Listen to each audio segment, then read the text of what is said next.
Alors, bienvenue à cette nouvelle chronique sur Affinity Photo. Dans cette chronique, nous allons insérer un nouvel élément, c'est-à-dire les oiseaux. Alors, on va immédiatement aller dans Fichier et cette fois-ci, on va changer notre façon de procéder. Plutôt que d'ouvrir le document, je vais aller avec le mode Insérer. Alors, insérer fonctionne un peu comme ouvrir. La différence, c'est qu'au lieu d'ouvrir dans un nouvel onglet, on va l'insérer dans notre image actuelle. Et pourquoi est-ce qu'on va l'insérer directement? C'est parce qu'on n'a pas de découpage à faire sur les oiseaux.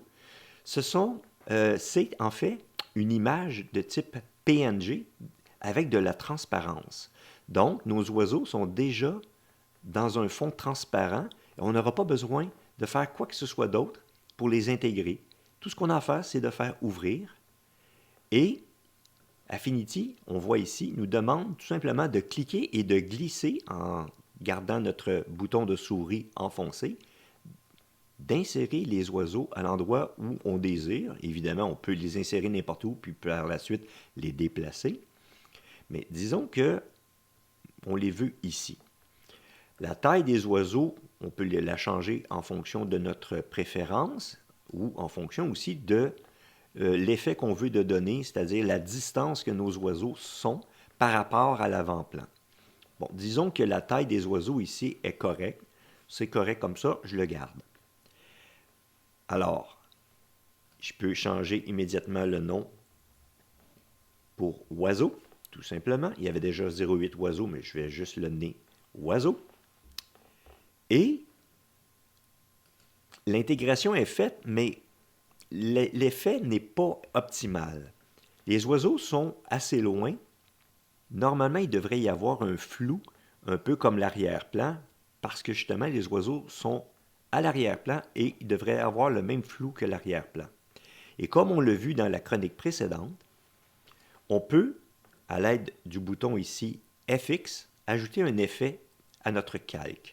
Alors, si je clique sur FX et je choisis mon flou gaussien, en ajustant le rayon, on donne une espèce de flou aux oiseaux et on ajuste le flou en fonction de la distance qu'on veut simuler. Si on veut qu'il ait l'air un peu moins loin, un peu plus loin, on fait des ajustements au besoin. Si on est satisfait du résultat, on peut tout simplement accepter ça en fermant la fenêtre. Tout simplement, on peut la fermer soit en pesant sur le bouton fermer ou le X qui se trouve soit d'un bord ou de l'autre, dépendant du système d'exploitation.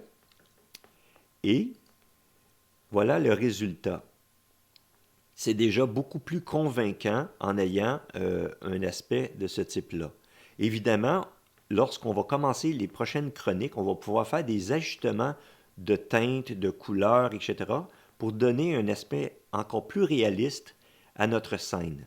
Mais pour l'instant, disons qu'on est satisfait du look des oiseaux, alors l'intégration est déjà complétée.